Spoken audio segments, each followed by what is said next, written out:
ছিল, বিজ্ঞানীদের গবেষণা ছিল। তো আজকে দেখেন এই বিজ্ঞান থেকে ইসলাম অনেকখানি দূরে সরে গেছে। দূরে সরে যাওয়ার কারণে আমাদের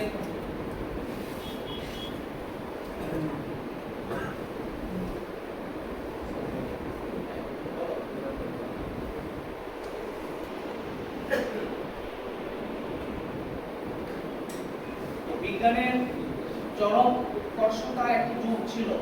সেই সময় সেই যুগে আমরা মুসলিম বিজ্ঞানীরাই কিন্তু দাপটের সঙ্গে ছিল। আপনার জ্যোতির্বিজ্ঞানে ছিল, ভূগোলে ছিল, চিকিৎসায় ছিল, সব জায়গায় মুসলিম পণ্ডিতরা ছিলেন কিন্তু বিজ্ঞানী হিসাবে। সময়ের ব্যবধানে মুসলমানদেরকে ঝেঁটিয়ে বিদায় করে দেওয়া হলো। ফলে মুসলমানরা আর আপনার নিজের অস্তিত্ব টিকা রাখার জন্য নিবু আকারে ধর্মীয় কিছু অল্প কিছু জিনিস নিয়ে তারা ঘোরাফেরা শুরু করলো। বিজ্ঞানের একটা বিশাল অংশ থেকে তারা দূরে ছিটকে পড়ে গেল। নিজের অস্তিত্ব রক্ষা করাই মুশকিল। সেই ক্ষেত্রে আর কি করবেন? আপনার আব্বাসিয়া আমলের শেষ সময়ে 1258 সালে আপনার এই আব্বাসীয় খিলাফত শেষ হলো। হওয়ার পরে মুসলিমদের যে বিজ্ঞানের উপরে অত্যন্ত দাপট ছিল, সেই দাপটের যুগ শেষ হয়ে গেল। ছোট ছোট রাষ্ট্র তৈরি হলো। সেই সমস্ত জায়গা থেকে ধর্ম নিরপেক্ষ একটি মতবাদ আসলো। ইসলাম থেকে সরে চলে গেল। মানুষটা সেকুলার হলো। ওয়েস্টার্ন কান্ট্রি থেকে সভ্যতা ধার করে আনলো। ইসলামী সভ্যতা যে একা শক্তিমান সভ্যতা, এই সভ্যতা যে দিগন্ত বিস্তৃত হতে পারে, এর একটা দীর্ঘ ঐতিহ্য আছে। ইসলামী সভ্যতা যে একটি ঐশী সভ্যতা, এই বিষয়গুলো আস্তে আস্তে আস্তে মানুষরা ভুলে গেল।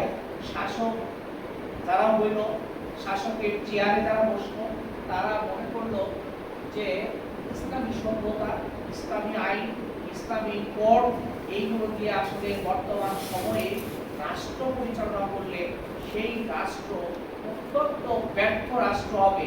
এখানে আনতে হবে ইউরোপীয় ধ্যান ধারণা। কেউ কেউ নাম দিল প্যান ইসলামী। কিছুটা থাকবে ইসলামী ধারা, কিছুটা থাকবে ইউরোপিয়ান ধারা। এরকম একটা যোগাযোগ বার্তা দিয়ে চলা শুরু করলো। এরকম একটি দুর্দশা অবস্থাতে বিজ্ঞানের চর্চার মধ্যেই কেউ আনলো না।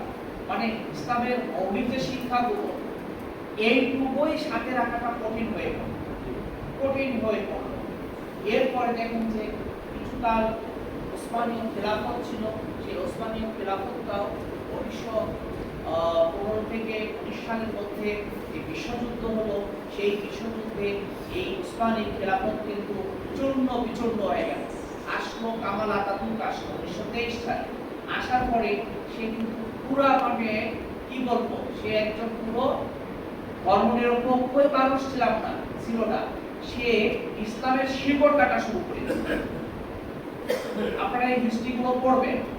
এরকম একটা বাস্তবতায় আপনার কি হলো, আমরা ইসলামে বিজ্ঞানের চর্চা টোটালি বন্ধ হয়ে গেল। এই করতে করতে করতে 1939 সালে আরেকটা যুদ্ধ বাধ্য কিসে, দ্বিতীয় বিশ্বযুদ্ধ শুরু হলো। এটি 1945 সালে শেষ হলো।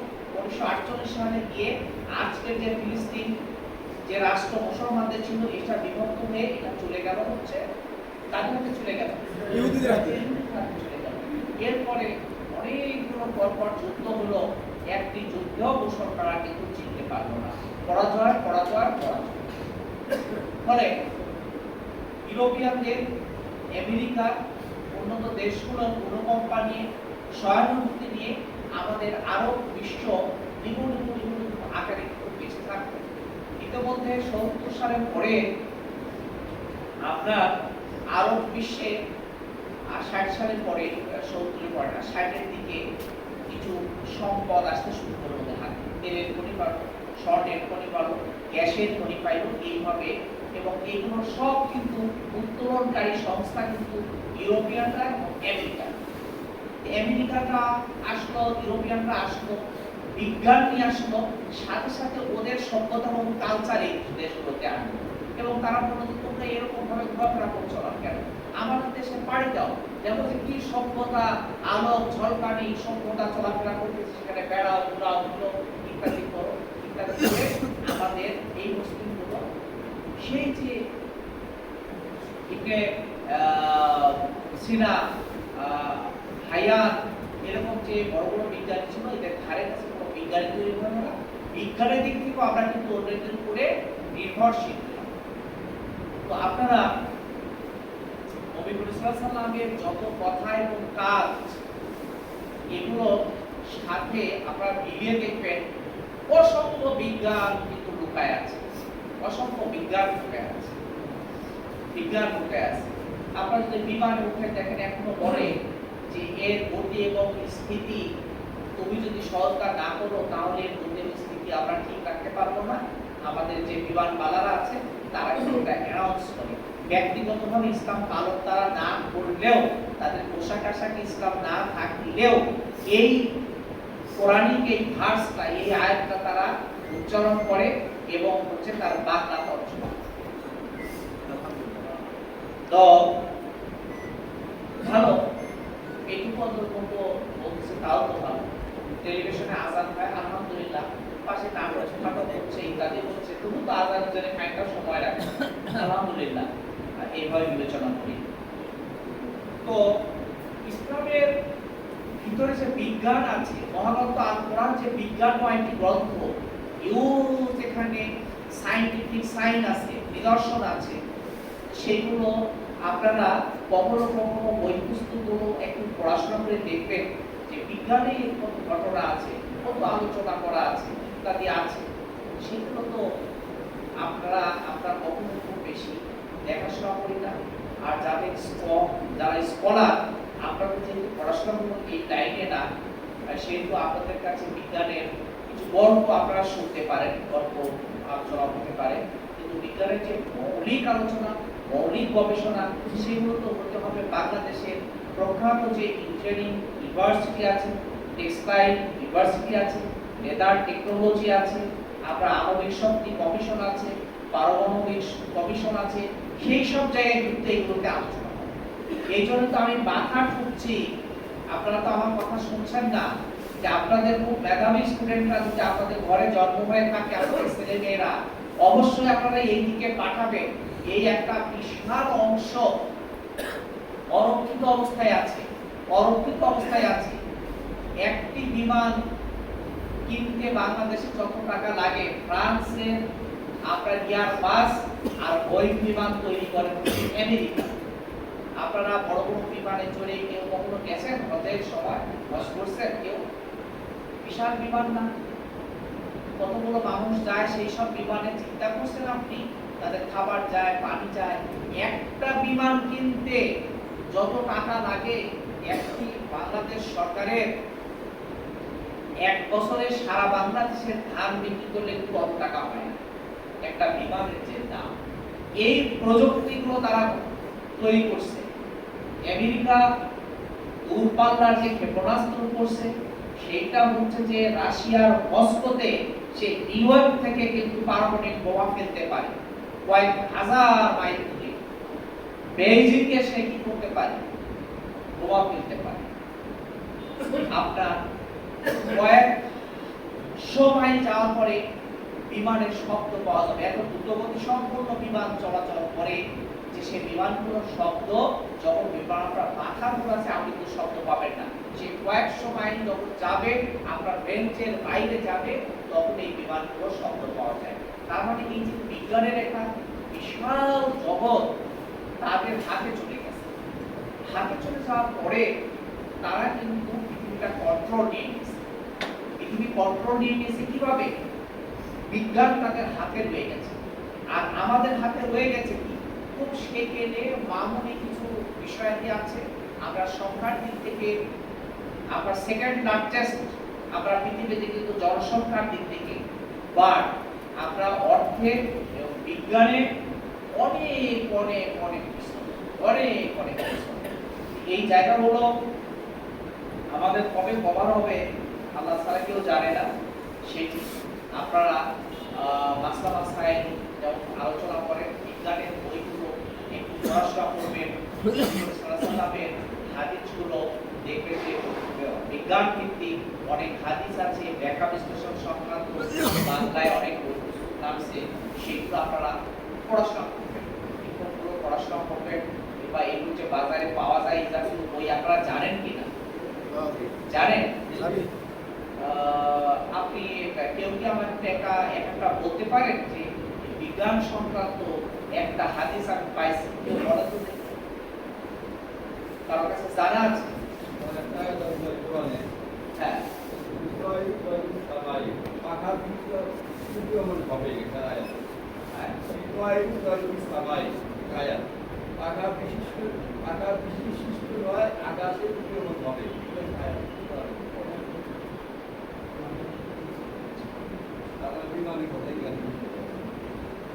এটা তারা কি বোঝাতে চাই?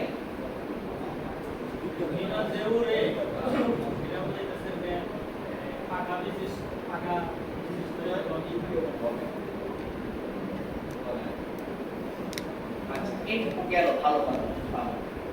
এখন আমি যেটা বলতে চাচ্ছি যে আমরা যে প্রতিদিন কিছু নির্দেশনা আছে আমাদের, তাই না? যে আমরা খাবারের ক্ষেত্রে কোন হাত ব্যবহার করব? এর কিন্তু বৈজ্ঞানিক ব্যাখ্যা আছে। খাবারের পরে আমরা কি ব্রাশ, এর কিন্তু বৈজ্ঞানিক ব্যাখ্যা আছে কি? আমরা ক্লিন শেভ করব না, এর বৈজ্ঞানিক ব্যাখ্যা কি আছে?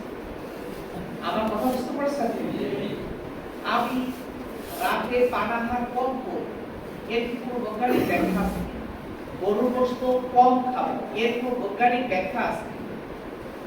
আমার প্রতিটা আমি মসজিদে ডান পা প্রথমে রাখছি, এর কোনো বৈজ্ঞানিক ব্যাখ্যা আছে? সবটা যে থাকবে তার, সবটা কি থাকবে?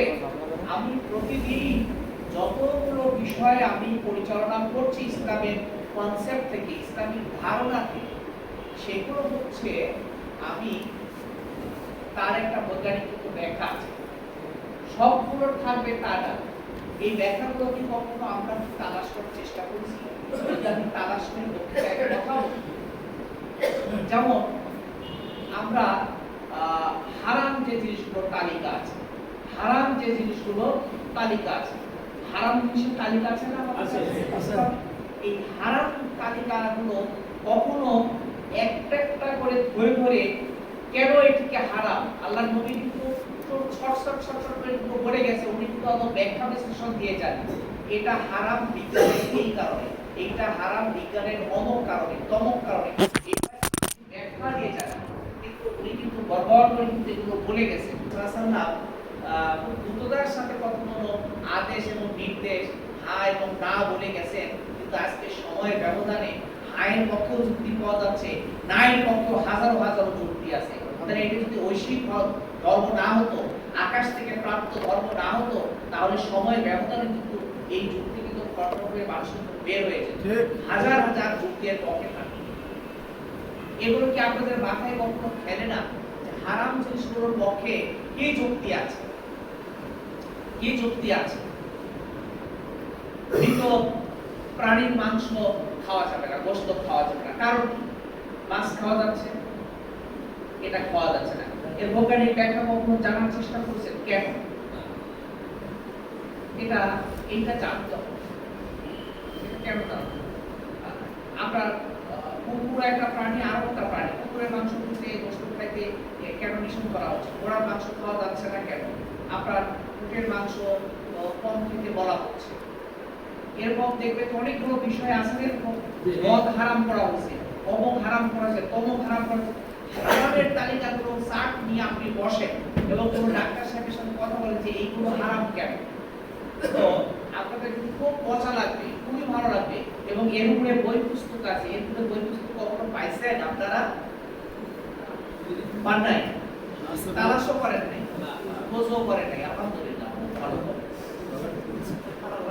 খুবই ভালো খবর যে আপনারা এগুলোর উপরে আপনাদের কৌতূহল থেকে কখনো এই জাতীয় বই খুঁজেন নাই যে ওয়াই হারাম, হালাল হারাম কেন, হারাম করা হয়েছে জন্য এটা ব্যাখ্যা খোঁজার চেষ্টা করেন।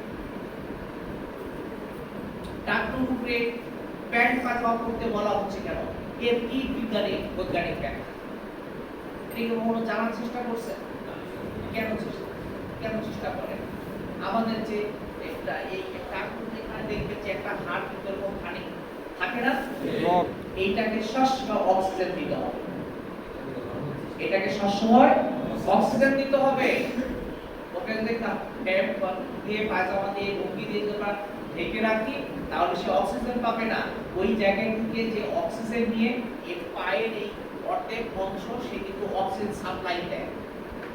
দেখবেন যে প্যান্ট পায়জামা লুঙ্গি যারা এগুলো পরে তাদের কিন্তু অবশ পা অবশের ব্যায়াম অসুস্থতা কম থাকবে।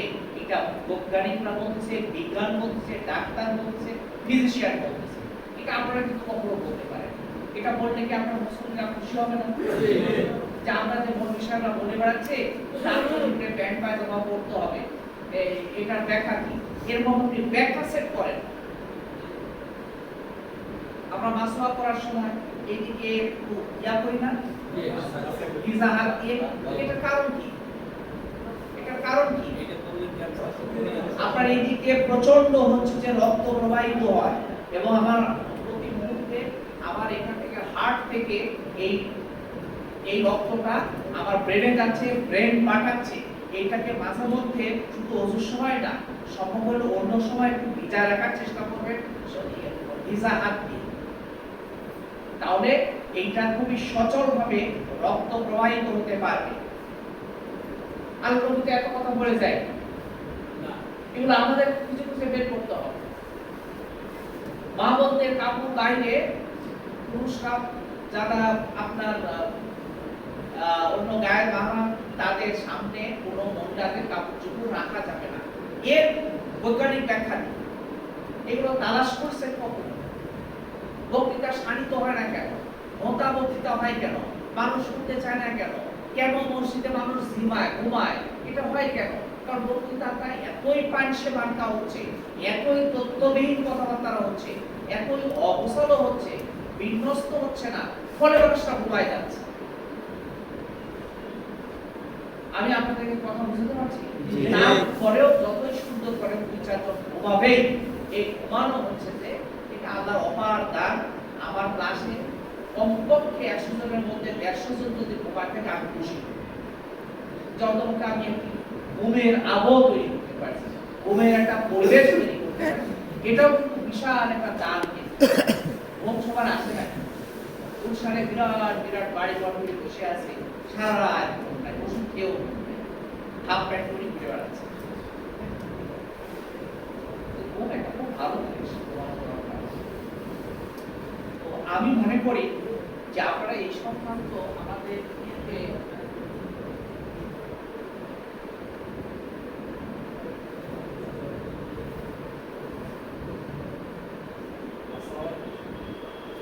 সরি বাদলতে কিছু কোড আসতো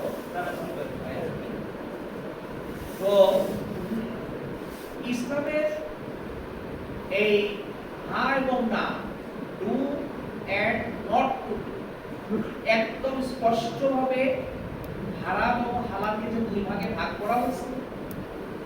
পারতপক্ষে চাচাতো বোন, মামাতো বোন, ফুফাতো বোন এদের বিয়ে করতে না, ব্যাখ্যা কি? কেন? নিশ্চয়ই এটাকে নিরুৎসাহিত করা হয়েছে। খুব বেশি যদি প্রয়োজন না হয় তাহলে এই রিলেশনগুলোকে বাদ দিতে বলা হয়েছে। আমার কথা বুঝতে পারছেন কিনা? এর বৈজ্ঞানিক ব্যাখ্যা কি কোনদিন জানার চেষ্টা করছেন? কেন সেম ব্লাডের কাছাকাছি ব্লাডের হইলে কি হয় জানে? বাচ্চা কাচ্চারা কম মেধাবী হয়, ক্ষেত্র বিশেষে প্রতিবন্ধী হওয়ার সম্ভাবনা থাকে। This is declaration of scientist. এই রিলেশনে বিয়ে শাদী হলে কি হয়? বাচ্চারা একটু বুদ্ধির দিক থেকে কম বুদ্ধি সম্পন্ন হয়, কখনো প্রতিবন্ধী হয়। এগুলো হচ্ছে দেখবেন যে এগুলো কিন্তু উৎসাহিত করা হয়নি ইসলামে। উৎসাহিত করা হয়েছে? আপনারা জানেন কিনা বিষয়গুলো? আমার সাথে হা হা ধরেন না, মানে আপনারা আমার সাথে লড়াই নামে। এইগুলো যেগুলোকে হারাম করা হয়েছে, যেগুলোকে নিরুৎসাহিত করা হয়েছে, এই বিষয়গুলো আপনারা একটু কখনো জানার চেষ্টা করবেন কেন কেন কেন ইসলাম কিন্তু বলতেছে যে বারবার বলতেছে না যে জ্ঞানীদের জন্য এখানে কিছু সবক আছে আছে না অবশ্য আয়াতে আছে এই জ্ঞানী তো আমরা না ভাই এই জ্ঞানী তো আপনারা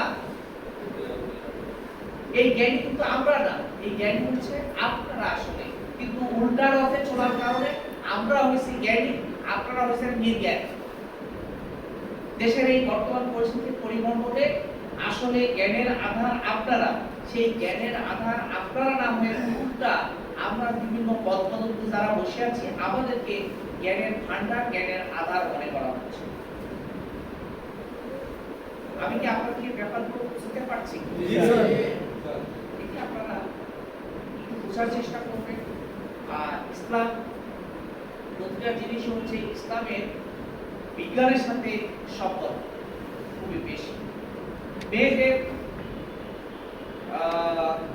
এই 18, 20, 22 বছরের মধ্যে সন্তান হইলে ভালো হয় এর পরবর্তীতে সন্তান হলে জটিলতা হয় এটা বুঝেন আপনারা কখনো ডাক্তার স্যার বলছেন আর ডাক্তার বলে না বলছে ইয়েস এগুলো আপনারা বলবেন ডাক্তার বলবে কেন আমরা চাই যে আমরা এই কথাগুলো লোকে বললে বেশি শুনবে না আপনারা এই কথাগুলো যখন বলবেন সুন্দর করে গুছিয়ে তখন দেখবেন যে মানুষরা বুঝবে যে না আমাদের সম্মানিত কুতুব সাহেব হুজুর আমাদের ইমাম সাহেব হুজুর তো ভালো রূপে ডাক্তার হয়েছেন ভালো রূপে বিজ্ঞানী হয়েছেন এই কথাগুলো আপনাদের একটু স্টাডি করতে হবে আমাদের কোন বই মেলা চলে ইসলামী বই মেলা চলে বাইতুল মুকাররমে আগামী 12 তারিখ পর্যন্ত কত তারিখ পর্যন্ত চলবে হ্যাঁ তো আপনারা একদিন সম্ভব হলে পারে মেট্রোতে উঠে আমরা যেতে পারি গিয়ে দেখে আসতে পারি আপনার পছন্দের অনেক বই আছে কিনেন বা না কিনেন কিন্তু অন্তত আপনি বইগুলো অসংখ্য প্রকাশনা সেখানে আসছে সেই প্রকাশনাগুলো হচ্ছে আপনারা দেখে নিলেন যে বাজারে এই জাতীয় বই পাওয়া যায় যেমন আমি বিদেশে যখনই যাই ইসলামিক যে লিটারেচারগুলো আছে সাহিত্যগুলো আছে পাবলিকেশন আছে প্রকাশনা আছে আমি কিন্তু সেই লাইব্রেরিতে যাই আমার দুটো শখ বিদেশে গেলে হয় সমস্ত দেশ হচ্ছে যে মুসলমানদের সংখ্যা কম খুবই কম সেই সব দেশে গেলে আমার সবচেয়ে বড় দুটো শখ থাকে একটা হচ্ছে ওই শহরে মসজিদ কোথায় কোথায় আছে সেই মসজিদে গিয়ে আমার নামাজ পড়া একটা শখ থাকে এক নম্বর শখ যত দূরে আমরা যদি অনেক দূরে 100 কিলোমিটার দূরে যেতে হচ্ছে ওই মসজিদ দেখার জন্য আমি ওইখানে যাবই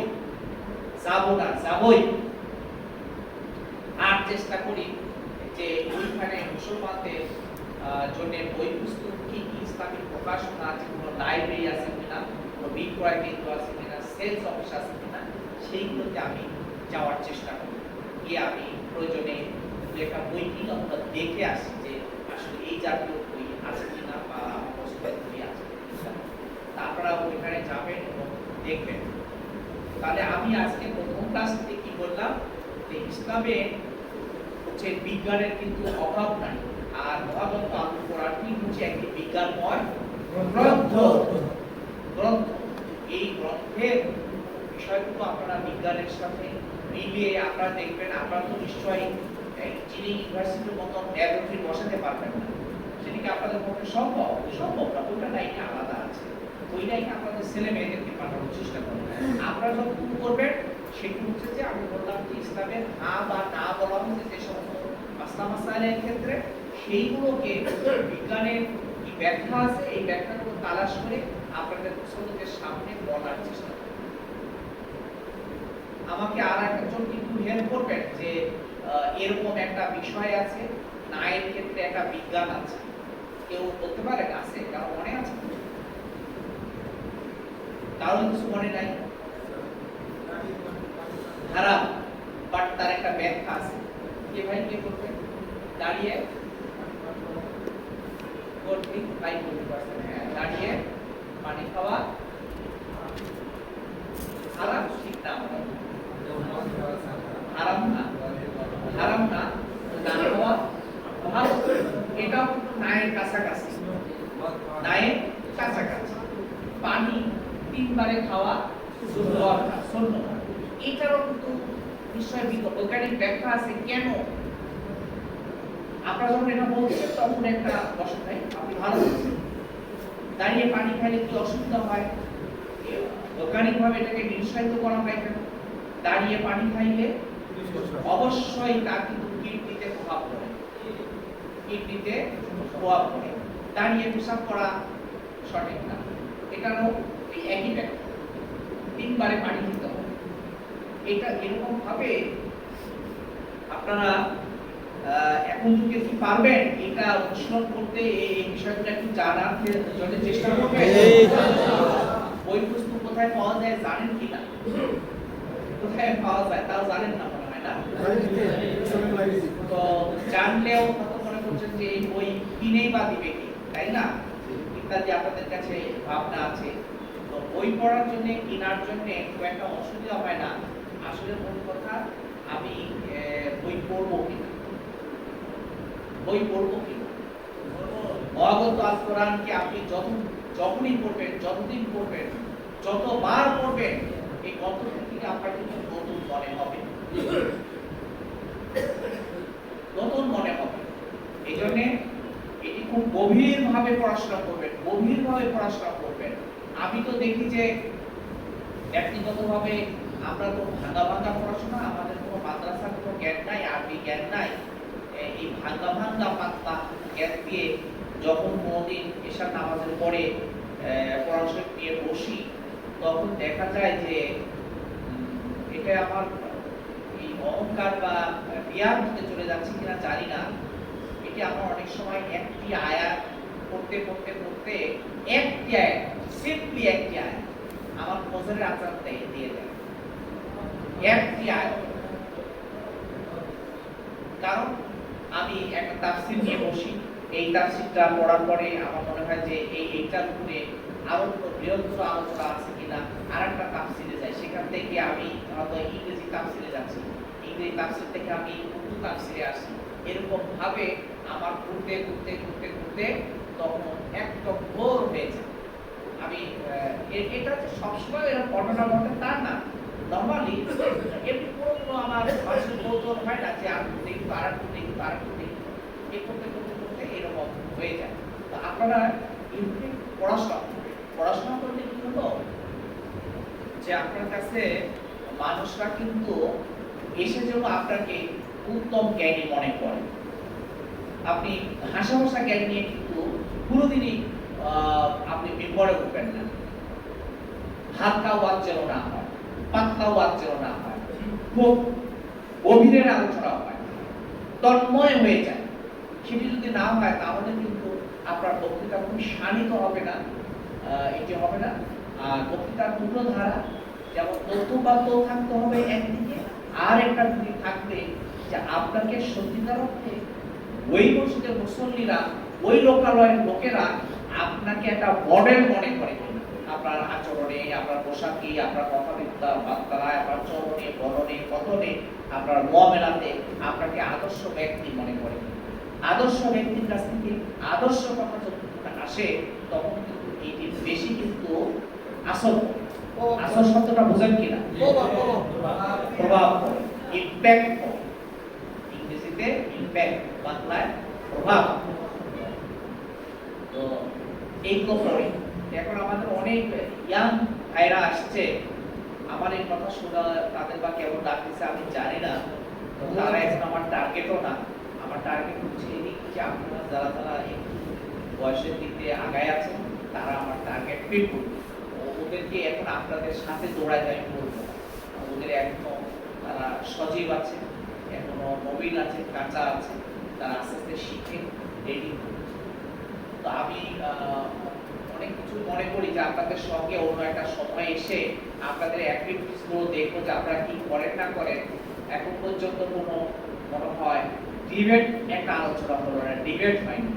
আপনাদের কোনো প্রতিযোগিতা হয়েছে, বিতর্ক প্রতিযোগিতা হয়েছে, জোর বেজোরের হয়নি, জোর বেজোর সংখ্যা হয়ে একটা ডিবেট প্রতিযোগিতা, তারপরে অনেক উপস্থিত বক্তৃতা ইত্যাদি।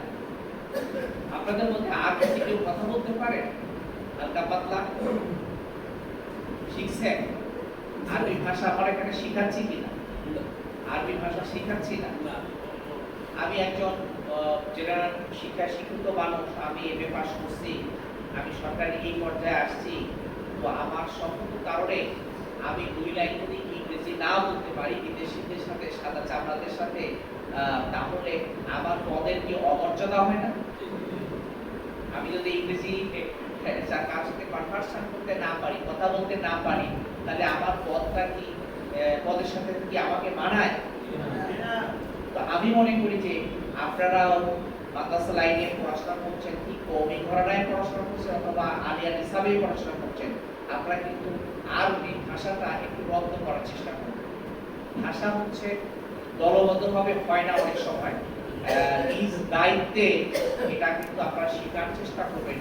আরবি ভাষা অত্যন্ত সমৃদ্ধ ভাষা, এর সাথে চ্যালেঞ্জ করার মতো ভাষা এখনো দুনিয়াতে সৃষ্টি হয়নি। মারাত্মক একটি ভাষা, একটি শব্দ কালের বর্ণনা দিচ্ছে, বচনের বর্ণনা দিচ্ছে, এর সাথে জেন্ডারের বর্ণনা দিচ্ছে। আপনার কত রকম একটি শব্দ খালি একটি জেড জবর পেশ ইত্যাদির কারণে দেখবেন যে পুরা চেঞ্জ হয়ে যাচ্ছে।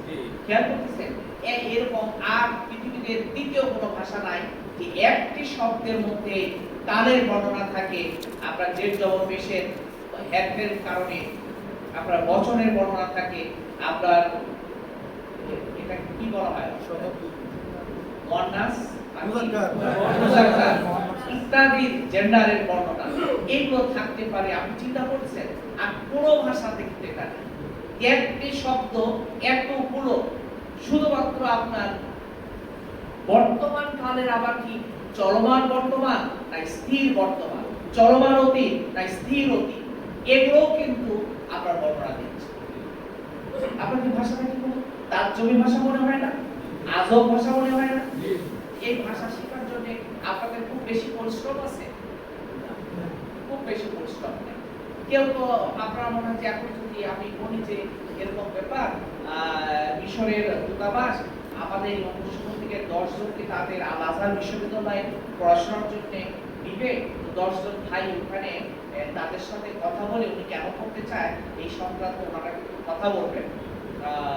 আরবিতে ওনারা কথা বলেন, অন্য কোনো ভাষা তারা জানেন টানেন না। আমি 10 জনকে কিভাবে পাঠাতে পারবো? পাঠাতে পারবো বলেন? সৌদি আরব বললো যে আমরা 10 জনকে পড়াতে চাই, তো সেই 10 জনকে আপনারা পড়বেন, আমরা 2-2.5 ঘন্টা তার সঙ্গে কথা বলবো। আর বললো যে আমার দরকার নাই, ওই স্কলারশিপের দরকার নাই, পড়াতেও পড়ার দরকার নাই, আমি ওই দিকেই যাব। আমি মনে করি যে আপনারা এই জায়গাগুলো আপনার গ্যাপ কাভার না করতে পারে অস্তিত্ব টিকে রাখার দেশেও সমস্যা, বিদেশেও সমস্যা। যোগ্যতার অভাব মানুষের কিন্তু খুব হালকা করে ফেলে, খুব ফেলনা করে ফেলে। যোগ্যতার অভাব কিন্তু খুব নিদারুণ কিন্তু একটি অভাব, এটিকে আপনারা করবেন। তাহলে আমি আপনাদের কাছে কি বিষয়ে কথা বললাম বলেন তো? সামারি যদি করি, আমি সারাংশ করি, বিজ্ঞান, হ্যাঁ। তো এই হা এবং না, হালাল এবং হারাম, এই দুটো বিষয়ের প্রতিটা বিষয় আপনারা চেষ্টা করবেন, সবগুলো ব্যাখ্যা হয়তো পাবেন না, তাও মোটা দাগে যতটুকু পাওয়া যায় সেগুলোর একটা ব্যাখ্যা তালাশ করবেন। ব্যাখ্যা তালাশ করে মুসলমানদের সামনে আপনি বলেন, অনেক সেটি কিন্তু ভালো লাগবে। তো সমুদ্রের পানি লবণাক্ত কেন বলতে পারেন কেউ? কেন লবণাক্ত? পানি মারা যায় না, এই যে বাইরে যে সমস্ত ময়লা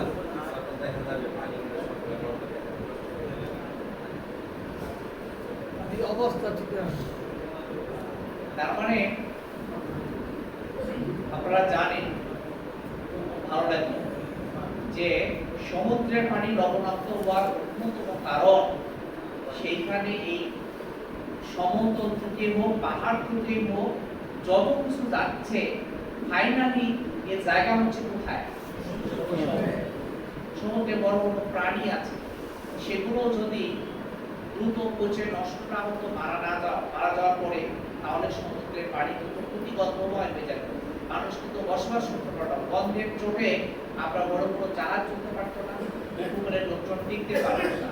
লবণাক্ত হওয়ার কারণে খুব দ্রুত এটা কিন্তু পেরিশেবল হয়, ধ্বংসযোগ্য হয়ে যায়, পচে নষ্ট হয়ে যায়। এটা হচ্ছে অন্যতম কারণ। তো এটি সমুদ্রের পানি লবণাক্ত করছেন কি আমি আপনি? লবণ ঢেলে দিছি। এটি হচ্ছে মহা রহস্যের যে উদ্ভাবক, মহা রহস্যের যে সৃষ্টিকর্তা, সেই মহা রহস্যের যে কর্তা ব্যক্তি ইনি হচ্ছে সেই জায়গায় শিল্পী করেছেন। পাহাড়কে কি হিসাবে বলা হচ্ছে? কি বলা হচ্ছে? ইয়েস, সুন্দর। তো আপনারা ভালো বলতেছেন, আপনাদেরকে একবার দিন আমি এখানে দিব, আমি শুনবো। তো তাহলে পাহাড় যে এখন কাটা হচ্ছে, এর বিরুদ্ধে কথা বলবেন না? বলবেন না? পাহাড় কাটছে, ওই পাহাড় কাটে মসজিদ বানাচ্ছে, সেটা কিন্তু আপনি সাপোর্ট করেন? যদিও মসজিদ এটাকে সাপোর্ট করেন। পাহাড় কেটে মাদ্রাসা বানাচ্ছে, মাদ্রাসা নিঃসন্দেহে ভালো জিনিস, নবীর ঘর, কিন্তু আমরা কি এটাকে সাপোর্ট করব? অন্যায় দিয়ে ন্যায় প্রতিষ্ঠা করার কথা কখনো ইসলাম সাপোর্ট করে না, করে করে। এই জন্যে আমাদের এগুলো হচ্ছে যে ইসলামে কিন্তু শুদ্ধ আচারেরও কিন্তু একটা ব্যবস্থা আছে। শুদ্ধ আচার, আচার মানে কিন্তু ওই যে টক কিন্তু না,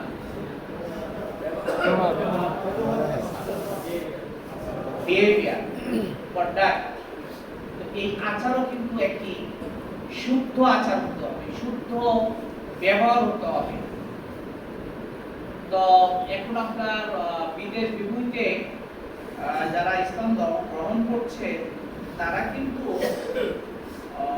প্রায় ক্ষেত্রে বলতেছে যে আমরা মুসলমানদেরকে দেখে মুসলমান হচ্ছি না,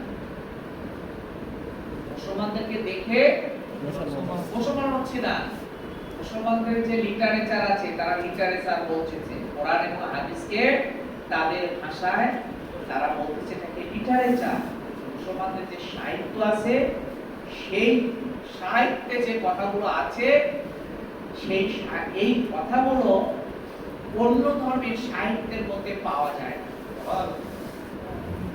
মুসলমান দেখে তারা মুসলমান হচ্ছে না, তারা আমাদের ওই হাদিস এবং কোরআনের মধ্যে যে ঐশী জ্যোতির যে বিচ্ছরণ আছে, সেটা দেখে কিন্তু তারা হচ্ছে মুসলিম এবং টিকে থাকছে। তারা এমনি ইসলামী পোশাকের সাথে নাই, দেখে প্যান্ট শার্ট পরা আছে, হাফ শার্ট গায়ে দেওয়া আছে, গেঞ্জি দেওয়া আছে ইত্যাদি, কিন্তু তাদের মধ্যে আচার আচরণে কিন্তু আকাশ পাতাল ফারাক, আকাশ পাতাল ফারাক। আমি সেদিন জাপানের গল্পটা কি আপনাদের কাছে পড়ছি? জাপানের গল্প পড়ি নাই? জাপানে আপনার যাওয়ার কৌতুক হবে কিনা আমি জানি না। জাপান খুবই একটি উন্নত দেশ, সর্বপূর্বের দেশ। সেই দেশে আমরা বলি যে সূর্য উদয়ের দেশ, তাই বলি না? সূর্য উদয়ের দেশ জাপান। জাপানে আমি গেলাম, সেখানে মানুষরা যে কত বিনয়ী, এটা আপনি চিন্তা করতে পারবেন না। এত বিনয়ী তারা। টোল আদায় করে, আমাদের দেশে টোল আদায় করে না, বাসের টোল আদায় করে, গাড়ির টোল আদায় করে। টোল প্লাজা আছে, টাকাটা ড্রাইভারের সামনে পাশে এসে আপনার হাত বাড়ায় এরকম করে চায়, মনে হয় যে এই টোল দিয়ে তার এমনি পরিচালিত হচ্ছে। এইভাবে একদম এইভাবে আপনার হাত বাড়ায় ভিক্ষুকের মতো। আমাদের দেশে টোলের ভিতরে যারা প্লাজায় বসে থাকে, তারা এইভাবে কি হাত পা দুটি আপনার কাছে মনে হয়?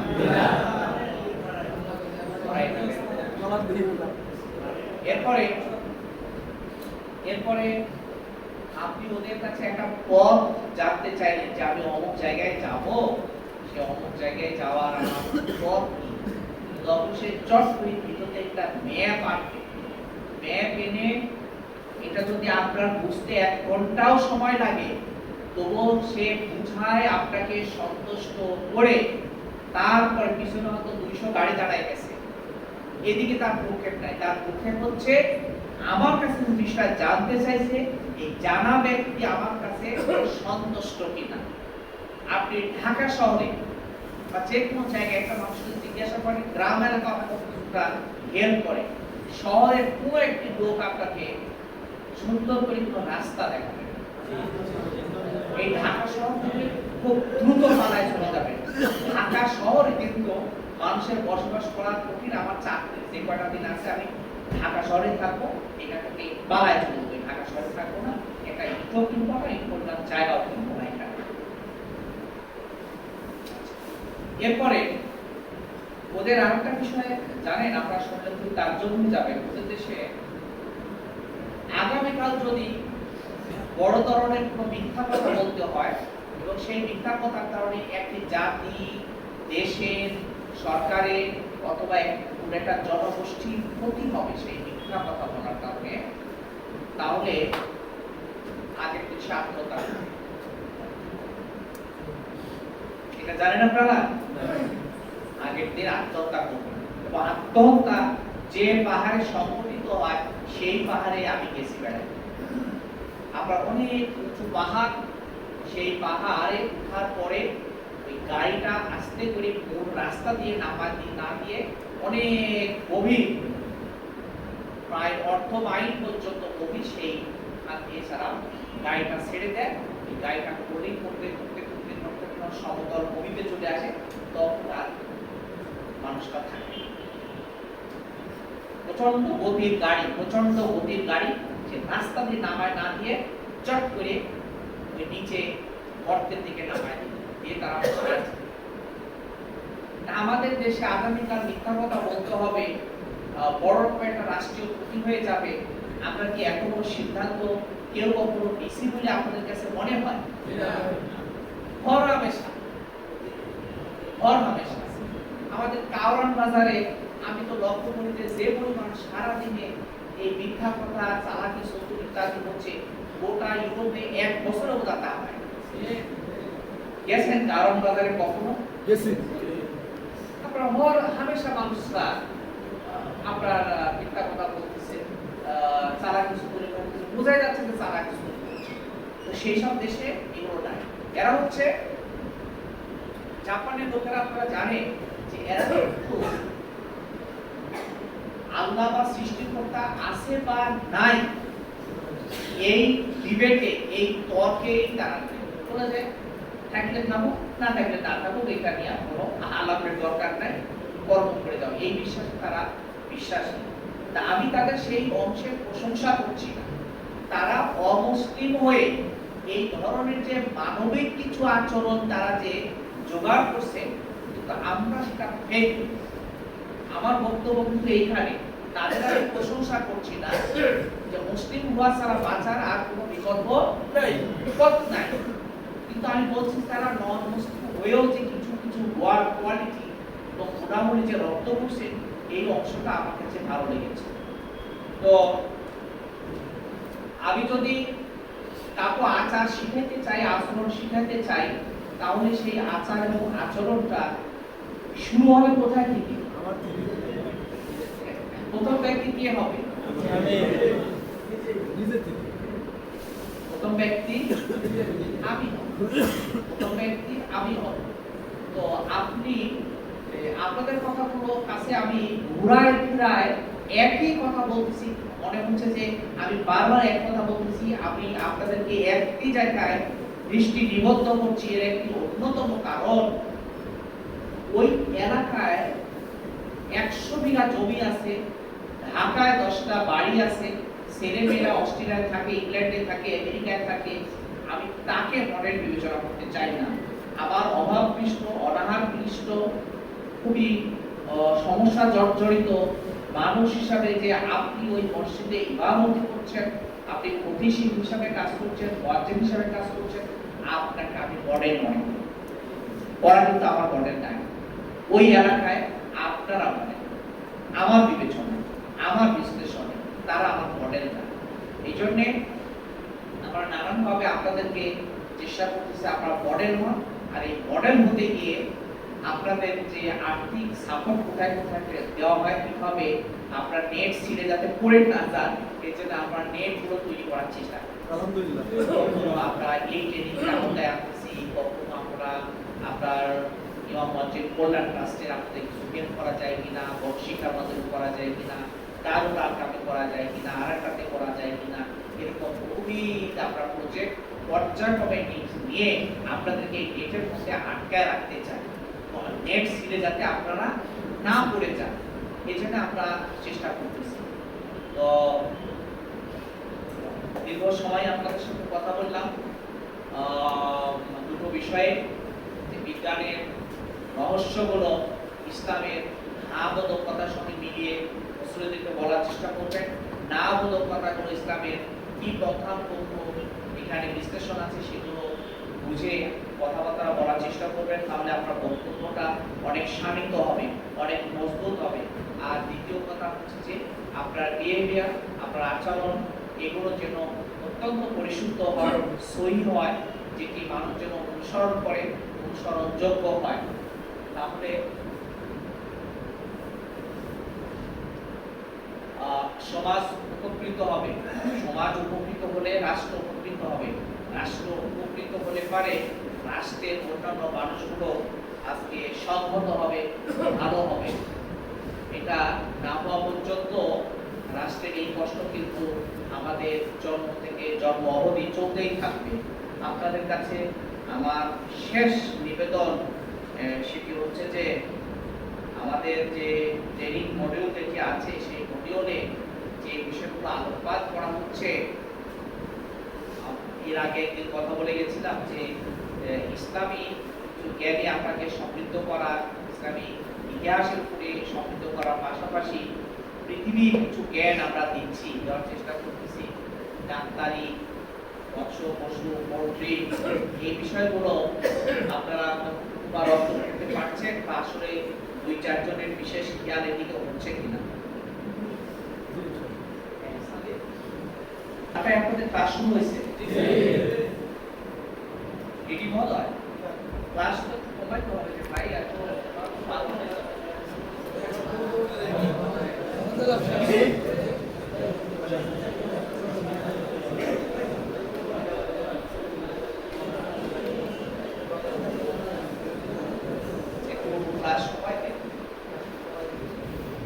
ওনাদের সাধারণ শ্রোতা না, ওনারা মানুষের কথা শোনায়, আর এখানে ওনারা কথা শুনে দিচ্ছে, এটা বিরাট কঠিন কাজ।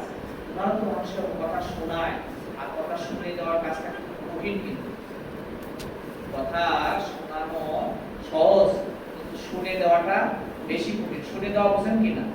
আমার কথা বুঝতে পারছেন?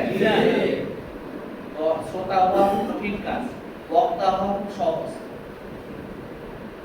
শ্রোতা হওয়াটা খুব কঠিন, ধৈর্যের সাথে কথা শোনা খুব কঠিন। আপনারা কোথাও একটু রিডিউস করেন, একটু মানে টাইম কমান, টাইম কমায় দেখেন কিভাবে করতে পারেন। যে আমি তো বারবার বলে আসতেছি যে এটা লম্বা চড়া না করে কমায় ফেলেন। আর ওনাদের মধ্যে ভলান্টিয়ারলি খুবই দ্রুতই কিছু করেন, ওই যে বিতর্ক প্রতিযোগিতা আছে, উপস্থিত বক্তৃতা আছে, এই সমস্ত এক্সট্রা কারিকুলাম আপনি থ্রো করেন। এটা কখনো জোর বেজোর এইভাবে গ্রুপ তৈরি করেন, কখনো অন্যভাবে গ্রুপ করেন, কারণ 5-6টা গ্রুপ থাকে। খেলাধুলার আয়োজন তো এখন শুরু হয়, খুব ভালো কাজ, খুবই ভালো কাজ। ভলিবল খেলবে, ব্যাডমিন্টন খেলবে, ইত্যাদি খেলাধুলার সাথে যুক্ত হোক। সবসময় এই পড়াশোনা নিয়ে থাকলে কেমন লাগবে? বিকালের সন্ধ্যাকালীন আমাদের লাইব্রেরিটা চালু আছে, ওলাবাড়ি ঠিক মতো পড়ছে?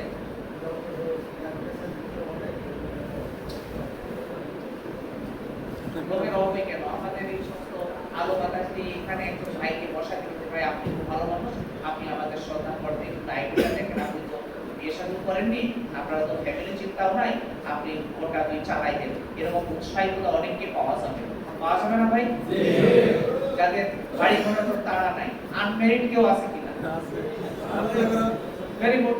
একজনকে আমি বলবো যে ভাই আপনি আমাদের এই লাইব্রেরিটা 2 ঘন্টা ইয়ে করেন, পরিচালনা করেন, আপনি শ্রদ্ধা করে বাকি জানাই নিয়ে আপনি কিতাব নিয়ে বসে থাকেন, পড়েন বা না পড়েন, আপনি অন্তপক্ষে বুঝান যে আমি পড়তেছি, কিছু করি পাতা উঠা, তাহলে লোকেরা বুঝবে যে ব্যাপক পড়াশোনা করতেছে।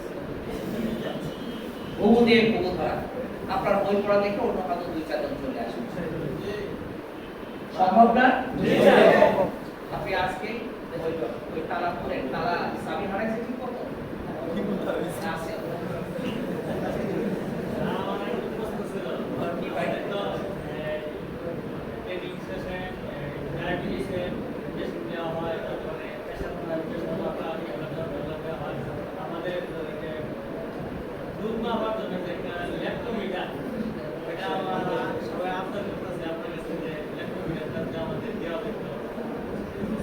আচ্ছা ঠিক আছে, তো দাম বা কেমন থাকবে যদি আমাদের হ্যাঁ? আচ্ছা যদি আমাদের ক্ষমতা থাকে, আচ্ছা যা যা দেওয়া হয় তার কতটুকু পর্যন্ত রাখে মাসে থাকে পরে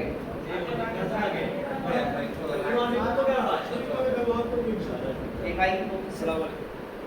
স্যার, আমি বলতে চাচ্ছি আমাদের যে উপকরণগুলি দেওয়া হবে ইনশাআল্লাহ আমরা যথাযথ ব্যবহার করবো এদের দ্বারা শুধু আমরাই উপকৃত হব না, যে সমাজে থাকবো, যে এলাকায় যখন থাকবো তাদের উপকরণ করবো। আর আপনি লেকচারের যে কথা বলছেন, কথাগুলি অনেক ভালো লাগছে। আমি আপনাকে ব্যক্তিগত বা রিকোয়েস্ট আমার বিয়াদুলি নিবেন না যে আমরা হালাল বলি হারাম বলি এভাবে করে বলে ডিবেট করে আসছি, কোরআনে পেয়েছি, হাদিসে পেয়েছি, আপনি ব্যাখ্যাগুলি যেভাবে উন্মোচন করছেন আপনার জানা মতে যে বইগুলি হলে আমার জায়গা থেকে আমি অত খুঁজে পারবো না। আমি চেষ্টা করবো দু একটা বই খরিদ করে আমার এদিকে যা আছে আমি তার সাথে সংযোগ করে আমি আশা করি আমার মুসল্লি, আমার সমাজ, আমার জাতিকে যাতে এটা থেকে উপকৃত বড় ভালো লাগলো আপনার কথা, খুবই ভালো লাগলো। এগুলো আমি বলতে চাই যে আমাদের কথাগুলোর জন্য কেউ যেন মৌলানা সাহেবদেরকে বলতে না পারে, আলেমদের বলতে না পারে যে আলেম কোনো বিজ্ঞানের সামান্য কোনো জ্ঞান নেই, এইটা যেন বলতে না পারে যে আমিও বিজ্ঞান তোমার সমানই জানি, আমি মাদ্রাসায় পড়ছি তো কি হয়েছে, আমিও তোমার সমান জানি, আমিও ইতিহাস জানি, আমি বিজ্ঞান জানি, ভূগোল জানি, আমি জ্যোতির্বিজ্ঞান জানি, আমি সবই জানি। আপনি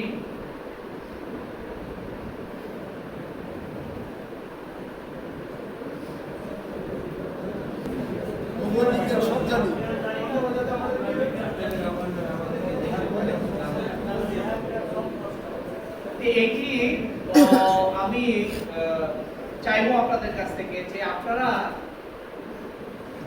অতি সুন্দর একটা খুতবা দিবেন, এত চমৎকার খুতবা দিবেন, এত চমৎকার আলোচনা রাখবেন যে মুসলমানরা যেন তন্ময় হয়ে যায় যে আমাদের এই একটা সামান্য অল্প কিছুদিনের প্রশিক্ষণ নিয়ে আসার পরে আমাদের এই ইমাম সাহেব, খতিব সাহেব এত সুন্দর আলোচনা রাখতেছে, এনার এই সূত্রটা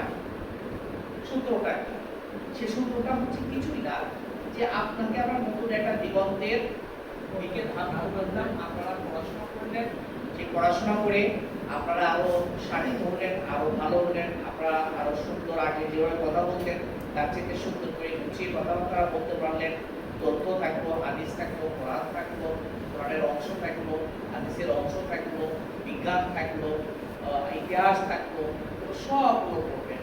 যদি আপনি না পড়েন 1400 বছর আগে, 1500 বছর আগে নবী সাল্লাল্লাহু আলাইহি ওয়াসাল্লামের মাধ্যমে যে ইসলাম আমরা পাইলাম, সেই ইসলাম আজকে কোন জায়গায় এসে অবস্থান করছে, এই যে ক্রমিক ধারাতে ইতিহাসের যে বিবর্তন হলো, সময়ের সাথে সাথে বিভিন্ন রাজপ্রাসাদ ভেঙে নতুন রাজপ্রাসাদ আসলো, নতুন শাসন আসলো, ইসলামের কোন যুগে কতটুকু ক্ষতি হলো, কতটুকু না হলো, কিছু মানুষের নাম আমাকে দ্ব্যর্থহীনভাবে ঘোষণা করতে হবে যে এরা ইসলামের জন্য কিছু করে গেছে। উমাইয়া খেলাফত খুব ভালো বলা হয় না, কিন্তু পঞ্চম খলিফা হিসাবেও তো ওমর বিন আব্দুল আজিজের নাম বলা হয়। এই কথা ঠিক কি না? উমাইয়া খেলাফতের অনেক প্রোগ্রাম আছে যে তার রাজতন্ত্রে আসছে খেলাফত থেকে ইত্যাদি, কিন্তু ওমর বিন আব্দুল আজিজের নাম তো এখনো সরকার করে লেখা আছে। মোগল আমলের কথা অনেক কিছু বলা হচ্ছে, কিন্তু আরো শেষে কি আচ্ছা আলমগীরের কথা তো এখনো বলা হচ্ছে। হ্যাঁ, এগুলো আপনারা পড়বেন না, জানবেন না কেন? আবার দেখেন যে ওই যে দ্বীনে ইলাহি প্রবক্তা কে ছিল, তার কথাও বলতে হবে। এই জন্য পৃথিবীতে ইতিহাসের যে সমস্ত দৃষ্টিনন্দন মানুষ ছিল যারা ইসলামের ঝান্ডা ওড়ানোর জন্য, সালাউদ্দিন আইবির নাম আপনি বলবেন না, আপনি নুরুদ্দিন জঙ্গির কথা বলবেন না, যদি না বলেন তাহলে সেটির জন্য আপনার মনে হবে যে আপনি বড় কৃপণ। যারা ভালো মানুষ তাদের কথা তো বলতে হবে ভাই, তাদের ইতিহাস বলতে হবে, তারা কেমন মডেল ছিলেন, কেমন ভাবে ইসলামকে চাইতেন, সেগুলো তো বলতে হবে। যাই হোক, আর আমি কথা বলবো না, অনেক কথা বলছি। আপনি আবশ্যিকভাবে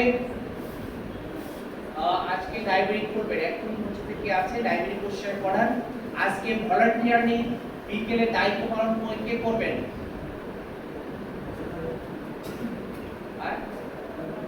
অনেক কয়জন হাত তুললে কিন্তু আসলে কেউ দায়িত্ব পালন করবে না, এটা কিন্তু মিন করে।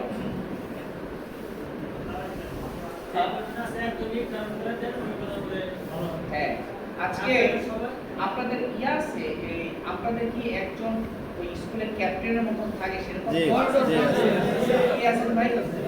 আপনি আচ্ছা, যাই হোক, আপনি আপনি বিদায়। আজকে সন্ধ্যার সময় এই লাইব্রেরি খোলা হবে। লাইব্রেরি খুলে ইতিমধ্যে আপনি 5-7 ঘন্টা সময় পেয়েছেন, এর মধ্যে তালা খুলে চাবিটা খুঁজেন, চাবি হারাই গেছে কিনা দেখেন, বলে পরিষ্কার করে উনি হচ্ছে একজনকে দিবেন। উনি হচ্ছে লাইব্রেরি পুরো পাঠকের দরকার নাই, আবার আলো জ্বলবে, বাতি জ্বলবে, কতটা আলো আছে কতটা নাই এটা আপনি হিসাব দেবেন। তার আলো লাগানো হবে সুন্দর করে পরিষ্কার করে। আপনার দায়িত্ব কিছুই না, আপনার দায়িত্ব হচ্ছে শুধু ওখানে বসে থাকা, বসে থাকা। আর পারলে ভুলভাল করে এক কথা পড়তে পারেন।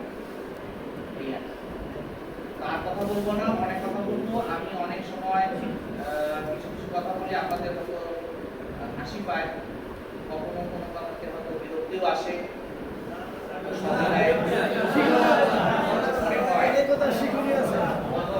মনে হয় যে আপনাদেরকে সমাজের অগ্রসেনা যদি আমি বানাতে পারতাম, অগ্রসেনা যে সেনা থাকবে সবচেয়ে সামনের কাতারে, আমার একক কোনো ক্ষমতা যদি থাকতো আমি আপনাদেরকে অগ্রসেনা বানাইতাম। অগ্রসেনা বুঝেন?